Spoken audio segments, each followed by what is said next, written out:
আজ আমি আপনাদের সাথে শেয়ার করব খুবই কম তেলের নাস্তা, যেটা দেখতে একদমই রুটির মতো, কিন্তু এটা বানানোর প্রসেস পুরোই আলাদা।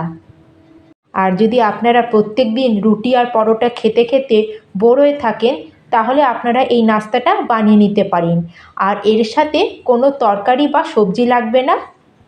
আর এই নাস্তাটা আপনারা খুবই ঝটপট তৈরি করে নিতে পারেন। এটা আপনারা কোথাও জার্নিতে বা বাচ্চাদের টিফিনে দিতে পারেন, কারণ এটা অনেক সময় পর্যন্ত ফ্রেশ অ্যান্ড সফট থাকে। তাহলে চলুন বন্ধুরা, এই সুপার টেস্টি অ্যান্ড হেলদি রেসিপিটা শুরু করা যাক। আর এই নাস্তাটা বানানোর জন্য প্রথমে কড়াইয়ে আমি দিয়ে দেবো 2 চামচ মতো তেল, আর তেলটাকে গরম করে নেব। এখানে আমি তেলের ব্যবহার করছি, আপনারা চাইলে এটা ঘিতেও বানিয়ে নিতে পারেন। আর যেই তেলটা আমাদের ভালো মতো গরম হয়ে যাবে, তার মধ্যে দিয়ে দেবো 1/2 চামচ মতো গোটা জিরে। আর এর সাথে অ্যাড করে দেবো এখানে সাদা তিল। এটা আপনারা নিশ্চয়ই ব্যবহার করবেন, কারণ এর ফ্লেভারটা এই নাস্তাতে খুবই ভালো আসে। এবার এর মধ্যে আমি অ্যাড করে দিলাম 2-3 খানা কাঁচা লঙ্কা কুচি। আপনারা যেরকম ঝাল খান আপনারা সেই বুঝে লঙ্কা অ্যাড করবেন। আর তার সাথে এখানে আমি 3-4টে রসুনকে গ্রেট করে দিয়ে দিচ্ছি।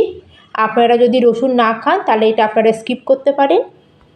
আর 6 থেকে 7টা কারিয়া পাতা এখানে ছোট ছোট করে কুচিয়ে দিয়ে দিলাম। এবার এগুলোকে আমি কিছুক্ষণের জন্য একটু হালকা ফ্রাই করে নেব। আর 20-30 সেকেন্ডের মতো এটাকে আমি একটু হালকা ফ্রাই করে নিয়েছি, আর খুব সুন্দর একটা এর থেকে গন্ধ বেরোচ্ছে।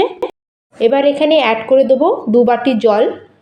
পরে আমি এই বাটি মাপ করেই সুজি দেবো, সেই জন্য আমরা সেম বাটির মাপ করেই এখানে আমি দিয়ে দেবো 2 বাটি মতো জল। কারণ যদি এখানে আমি বেশি জল ব্যবহার করি তাহলে এটা বেশি নরম হয়ে যাবে, আর পরে এটা হ্যান্ডেল করতে অসুবিধা হবে। এবার আমি এর মধ্যে অ্যাড করে দেবো কাঁচা আলু। আর এই কাঁচা আলুটা আপনারা আপনাদের ইচ্ছা অনুযায়ী একটু কম বা বেশি নিতে পারেন। আর এখানে আমি এই বাটি মাপ করে 1 বাটি কাঁচা আলু নিয়ে নিয়েছি। এখানে আলুটাকে এইভাবে আমি গ্রেট করে কেটে 2-3 বার জলে ভালো করে ধুয়ে নিয়েছি, যাতে এর মধ্যে যে স্টার্চটা আছে যেন পুরো বেরিয়ে যায়। তারপরে আপনারা এর মধ্যে অ্যাড করবেন।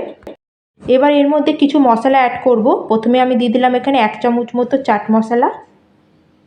আর আপনারা চাইলে এর জায়গায় লেবুর রসও অ্যাড করতে পারেন। এবার এর মধ্যে দেবো আমি 1 চামচ মতো রেড চিলি ফ্লেক্স। আর এর মধ্যে অ্যাড করে দেবো অনেকটা পরিমাণে ধনেপাতা আর স্বাদ অনুযায়ী নুন। এটাকে দেওয়ার পরে সব কিছুকে আমরা ভালো করে মিক্স করে নেব। এবার এখানে যে আলুটা আছে এটাকে আমাদের হালকা একটু সফট করে নিতে হবে। তার জন্য জলটাকে প্রথমে আমরা একটু হালকা বয়েল আসতে দেবো, আর এটাকে আমরা একটু কভার করে দেবো তার জন্য। আর 2 মিনিট পরেই আমাদের জলের মধ্যে ভালো একটা বয়েল এসে গেছে। ততক্ষণ আমাদের গ্রেট করে রাখা আলুটা অনেকটা সফট হয়ে যায়। এখন আমরা এই স্টেজে অ্যাড করে দেবো সুজি। আমরা যেই বাটির মেপে 2 বাটি জল নিয়েছিলাম সেই বাটিরই মাপ করে 1 বাটি সুজি নিয়েছি। আমরা ঘরে যে সুজির হালুয়া বানাই সেই সুজিরই আমি এখানে ব্যবহার করেছি। এখানে আপনারা যে কোনো টাইপেরই সুজি ব্যবহার করতে পারেন, কিন্তু যদি আপনারা এখানে মোটা সুজি ব্যবহার করে থাকেন তাহলে আপনারা একটু গ্রাইন্ডিং জারে এটা একটু পিষে তারপর এটা ব্যবহার করবেন। আর এখানে আমি সুজিটাকে ভালো করে জলের সাথে মিক্স করে নিয়েছি। আর সুজিটা যখনই জলের মধ্যে যাবে তখন এটা তাড়াতাড়ি ফুলে উঠবে আর এটা অনেকটা সফট হয়ে যাবে। তার জন্য সুজির মাত্রাটা অনেক পরিমাণ বেড়ে যায়। সব কিছু মিক্স করার পরে এটাকে একটু আমরা কভার করে দেবো, যাতে সুজিটা আরও ভালো ফুলে যায় আর ভালো মতো সেট হয়ে যায়, আর তার সাথে আলুটাও যেন ভালো মতো সফট হয়ে যায়। আর এই দেখুন, এটাকে আমি 2 থেকে 3 মিনিট ঢেকে ভালো করে কুক করে নিয়েছি। আর এটা আগের থেকে অনেকটা সফট হয়ে গেছে। আর এটাকে আমরা এইভাবে কন্টিনিউ নাড়তে থাকবো যতক্ষণ না এটা পুরোপুরি ড্রাই হয়ে যাচ্ছে আর একটা সফট ডো মতো তৈরি হচ্ছে।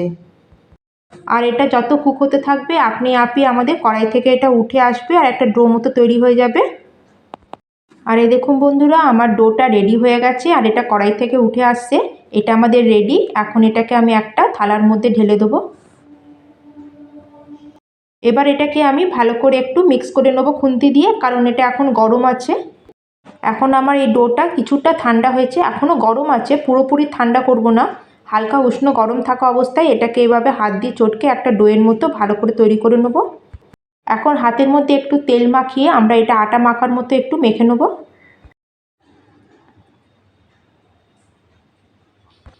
এবার আমরা ডো থেকে অল্প পরিমাণে নিয়ে একটা লেচি তৈরি করে নেব, আর এগুলোকে এখন আমরা বেলে নেব।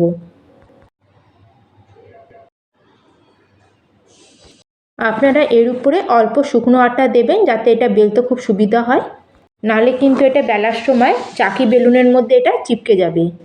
যখন আমরা এটাকে বেলবো এর সাইড বা কর্নারগুলো আমাদের ফেটে যাবে। এখানে আমি আলু দিয়েছি তার জন্য এটা এরম একটু হবে। এটাকে আমি বেলে নিয়েছি। এখন এটা সুন্দর একটা শেপ দেওয়ার জন্য এরম টিফিন বক্সের একটা ঢাকনা নিয়ে নিয়েছি, আর একটু এর উপরে রেখে এটাকে ভালো মতো একটু প্রেস করে নেব। তাতে কি হবে, আমাদের রুটিগুলো সব একই রকম শেপে তৈরি হবে আর এটা দেখতেও খুব ভালো লাগবে। আর এক্সট্রা যে রুটি আটাটা আছে সেটা এভাবে আমি বার করে নেব। আর এইভাবে আমি একটা পিস তৈরি করে রেডি করে নিয়েছি। আর এটা বানানোর সঙ্গে সঙ্গে এটাকে আমরা চাকি থেকে উঠিয়ে নেব, নাহলে এটা চাকির মধ্যে চিপকে যাবে।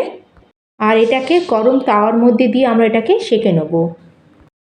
এটাকে তাওয়াতে দেবার পরে প্রথমে আমরা দুদিকটা ভালো করে সেঁকে নেব। সে সময় আমরা কোনো ঘি আর তেলের ব্যবহার করব না। আর দুদিকটা একটু সেঁকা হয়ে গেলে তারপর আমরা এর উপর দিয়ে হালকা একটু আমি তেল একটু স্প্রিঙ্কল করে দেবো। আর এর উপরে বেশি তেল বা ঘি লাগানোর কোনো দরকার নেই। আর এটা অল্প তেলেই আমাদের ভালো মতো কুক হয়ে যাবে। আপনারা এই নাস্তাটা কোনো তেল বা ঘি না দিয়ে এমনি সেঁকেও খেতে পারেন, কিন্তু তেল বা একটু ঘি দিলে এর শেলফ লাইফটা বেড়ে যায় আর এটা ভালো মতো কুকও হয়ে যায় আর টেস্টটাও খুব দারুণ হয়। আর এইভাবেই আমি এক এক করে সব নাস্তাগুলোকে তৈরি করে নেব। আর এইভাবে সুজি আর আলু দিয়ে আমি একসাথে অনেকগুলো নাস্তা মিনিটের মধ্যে তৈরি করে নিতে পারবো। আর এই দেখুন আমি এর টেক্সচারটা আপনাদের দেখাচ্ছি। আর এটা আমি বানিয়েছি অনেকক্ষণ হয়ে গেছে, তাও এটা কত সুপার সফট হয়ে রয়েছে। এটা আপনারা টমেটো সস বা ধনেপাতার চাটনি সব কিছু দিয়ে খেতে পারবেন। আজকের এই রেসিপি আপনাদের কেমন লাগলো অবশ্যই আমাকে কমেন্ট করে জানাবেন। ভিডিওটা ভালো লাগলে লাইক করবেন, আর চ্যানেলে যদি নতুন হয়ে থাকেন চ্যানেলটিকে সাবস্ক্রাইব করে দেবেন। তাহলে আজকের মতো এখানেই শেষ করলাম, আবার দেখা হচ্ছে অন্য একটি নতুন রেসিপি নিয়ে। ধন্যবাদ।